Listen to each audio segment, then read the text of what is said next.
આપણે આપણા ઇંગ્લિશમાં પાછળના જે પાઠ નાના આપેલા છે તેનો ચોથો પાઠ છે ગાંધીજીઝ હ્યુમર. એના વિશે આપણે ચર્ચા કરીશું. હ્યુમર એટલે વિનોદ વૃત્તિ. ગાંધીજીની એક હાસ્ય કથા એટલે કે ગાંધીજીએ કોઈક એવો પ્રસંગ કર્યો કે જેના પર બધાને હસવું આવે, બધાને મજા પડે, આનંદ પડે એવી એક એમની વિનોદ વૃત્તિની એક અહીંયા પ્રસંગ આપણા પાઠમાં આપણને બતાવેલો છે. તો એને આપણે સમજી લઈએ. Gandhiji was a busy man. Gandhiji એક ખૂબ જ વ્યસ્ત માણસ હતા. બિઝી એટલે વ્યસ્ત, હંમેશા એ કોઈના કોઈ કામમાં વ્યસ્ત રહેતા હતા.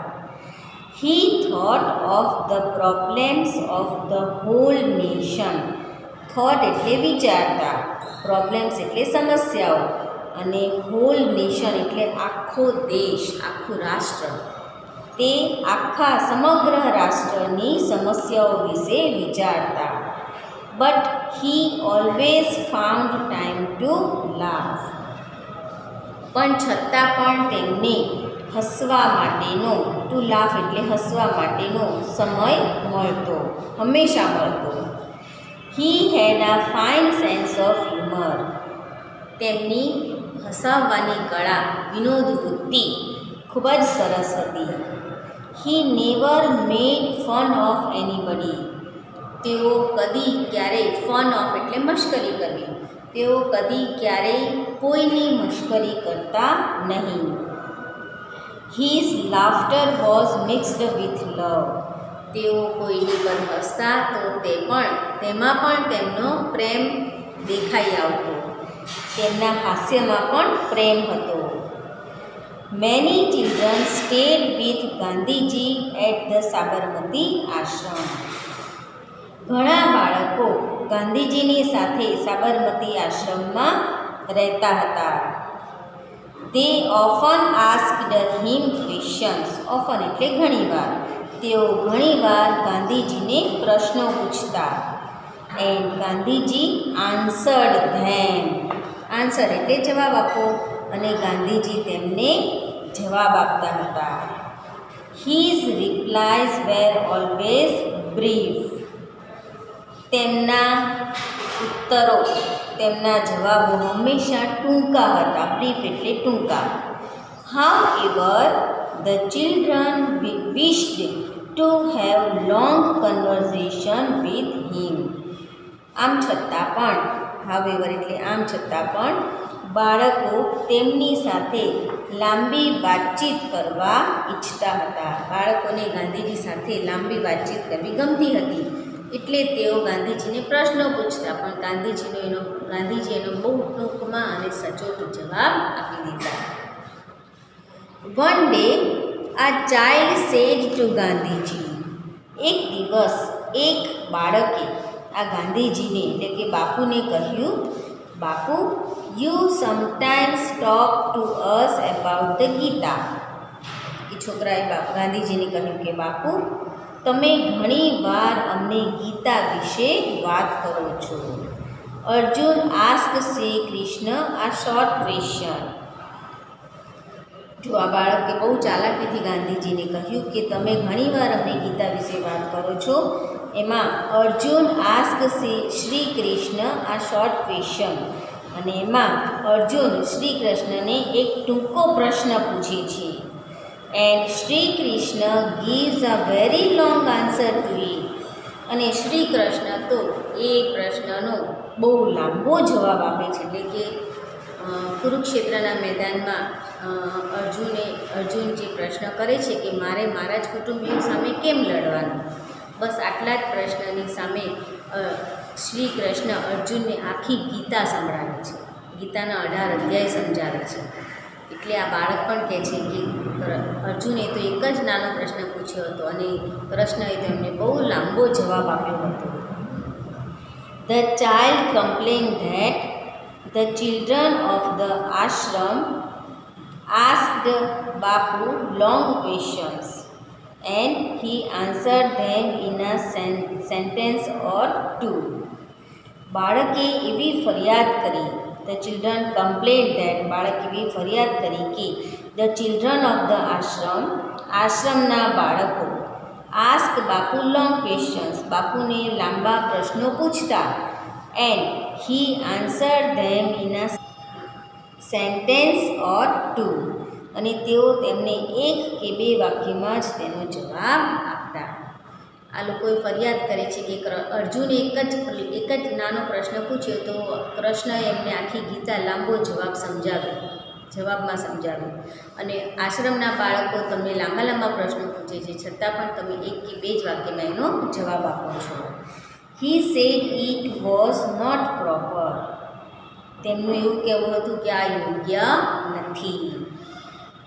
ગાંધીજી સમજી ગયા બાળકની વાત, એટલે Gandhiji smiled and said, Gandhiji હસ્યા અને પછી કહ્યું, Shri Krishna was fortunate. Fortunate એટલે નસીબદાર, શ્રી કૃષ્ણ નસીબદાર હતા. There was only one Arjun to ask him questions, પ્રશ્ન પૂછવા માટે તેમની પાસે એક અર્જુન જ હતો. શ્રી કૃષ્ણને પ્રશ્ન પૂછવા માટે ફક્ત એક અર્જુન, એક જ વિદ્યાર્થી હતો. But I have a number of Arjuns, પણ મારી પાસે તો ઘણા બધા અર્જુન છે, તમારા જેવા ઘણા બધા અર્જુનો છે કે જે મને પ્રશ્ન પૂછે છે. The children had a hearty laugh, બાળકો આ સાંભળીને એકદમ ખડખડાટ હસી પડ્યા. ગાંધીજીનો પણ જવાબ પરફેક્ટ હતો કે ભાઈ કૃષ્ણને પૂછવા માટે તો એક જ અર્જુન હતો, જ્યારે મને પૂછવા માટે તો તમારા જેવા કેટલા અર્જુનો છે, એટલે હું ટૂંકમાં જ જવાબ આપી શકું. આ વાત સાંભળી અને બાળકો બધા ખડખડાટ હસી પડ્યા. Gandhiji believed in doing everything on time, Gandhiji believed માનતા હતા, in doing everything on time, બધી જ વસ્તુ બધા જ કામ સમયસર કરવામાં જ માનતા હતા. હી વોઝ વેરી પંક્ચ્યુઅલ, તે પંક્ચ્યુઅલ એટલે સમયના પાક્કા, તે સમયના ખૂબ જ પાક્કા હતા. Once he and another leader were to speak at a meeting, એક વાર તેઓ અને તેના બીજા એક નેતા, લીડર એટલે નેતા, એક સભામાં બોલવા માટે ગયા, સ્પીચ આપવા માટે ગયા, વક્તવ્ય આપવા માટે ગયા. ધ અધર લીડર કેમ નિયરલી 45 મિનિટ્સ લેટ, બીજા નેતા લગભગ પોણો કલાક, 45 મિનિટ્સ એટલે પોણો કલાક મોડા આવ્યા. Everyone present at the meeting had to wait for him, સભામાં જેટલા લોકો બેઠેલા હતા તે સૌએ તેમની રાહ જોવી પડી, આ નેતાની રાહ જોવી પડી, કારણ કે તે પોણો કલાક મોડા આવ્યા હતા. Gandhiji did not like this, ગાંધીજીને આ ગમ્યું નહીં. ઇન હિઝ સ્પીચ, તેમણે તેમના ભાષણમાં, હી સેડ, તેમણે કહ્યું, our leader has come 45 minutes late, જો આપણા નેતાઓ જ, ગાંધીજી તરત જ આ વાતને પોતાના ભાષણમાં લોકો સમક્ષ મૂકી કે આપણા નેતા પોણો કલાક મોડા આવ્યા છે. So I think we will get independence 45 minutes late, એટલે હવે મને એવું લાગે છે કે આપણને ઇન્ડિપેન્ડન્સ એટલે સ્વતંત્રતા પણ પોણો કલાક મોડી મળશે. ગાંધીજી પોતે સમયના ખૂબ જ પાબંદી હતા, સમયસર બધા કામ કરતા, જ્યાં પહોંચવું હોય ત્યાં સમયસર પહોંચી જતા. આ સભામાં આ ગાંધીજીની સાથે બીજા એક નેતાને પણ પ્રવચન આપવાનું હતું, તો બધા હાજર હતા, પણ પેલા નેતા પોણો કલાક મોડા આવ્યા. ગાંધીજીને આ સહેજ પણ ગમ્યું નહીં. તેમણે પોતાના પ્રવચનમાં લોકો સામે વાત મૂકી કે જો આપણા નેતા જ પોણો કલાક મોડા આવે છે તો મને એવું લાગે છે કે આપણને આપણા દેશની સ્વતંત્રતા પણ પોણો કલાક મોડી જ મળશે. Gandhiji this told the truth without using hard words, આવી રીતે ગાંધીજી હાર્ડ વર્ડ્સ એટલે કઠોર શબ્દો, આવી રીતે ગાંધીજી કઠોર શબ્દોનો ઉપયોગ કર્યા વિના સાચી વાતને કહી દેતા હતા. Once king George invited Gandhiji to his palace, એકવાર રાજા જ્યોર્જે ગાંધીજીને ઇન્વાઇટ કર્યા, પોતાના મહેલમાં આવવાનું એમને આમંત્રણ આપ્યું. Gandhiji went there in his usual dress. Gandhiji usual એટલે હંમેશના. ગાંધીજી તેમના હંમેશના પોશાકમાં જ ત્યાં ગયા, એટલે કે એક ધોતી અને ઉપર એક પણ કપડું નાખી અને ત્યાં ગયા. It was only one short dhoti. એમના હંમેશના પોશાકમાં એક ફક્ત નાનું ટૂંકું ધોતિયું હતું. No one ever met the king in such a dress. કોઈ પણ વ્યક્તિ, અત્યાર સુધીમાં કોઈ પણ વ્યક્તિ આવા પોશાકમાં ક્યારેય આ રાજાને મળવા માટે આવ્યું ન હતું. સો આ રિપોર્ટર વેન્ટ ટુ ગાંધીજી. તેથી એ રાજાના એક ખબરપત્રી, રિપોર્ટર એટલે ખબરપત્રી ગાંધીજી પાસે ગયા. હી સેડ, અને એમણે કહ્યું, વુડ યુ પ્લીઝ આન્સર આ ક્વેશ્ચન. મહેરબાની કરીને તમે મને એક પ્રશ્નનો જવાબ આપશો. Don't you feel uncomfortable in the royal palace dressed in such આ વે. એને પ્રશ્ન પૂછ્યો કે આવા મોટા રાજમહેલમાં આવા પોશાકમાં અહીંયા આવતા તમને સહેજ પણ સંકોચ નથી થતો? આવા ટૂંકા ધોતીઓ પહેરીને આવ્યા છો તો તમને સહેજ પણ સંકોચ નથી થતો? ગાંધીજી લાફ્ડ. આ વાત સાંભળીને ગાંધીજી હસ્યા. He said that he was not at all uncomfortable. અને તેમણે કહ્યું કે મને સહેજ પણ સંકોચ થતો નથી. હી એડેડ, અને પાછું તેમણે પોતાના વાક્યમાં ઉમેર્યું, the king has put on enough dress to cover us both. અમને બંનેને ઢાંકવા માટે રાજાએ બહુ પૂરતા કપડાં પહેર્યા છે. એટલે હવે અમે આ ટૂંકા કપડામાં આવીએ તો પણ અમને સહેજ પણ સંકોચ નથી. તો આવી રીતે ગાંધીજી નાની નાની વાતે પણ હસી મજાકમાં સરસ મજાની લોકો સામે રજૂ કરતા અને લોકોને એમની વાતો સાંભળવી પણ ખૂબ જ ગમતી. ત્યારબાદ નીચે એક્સરસાઇઝ આપી છે, એમાં જુઓ, strike out the incorrect part.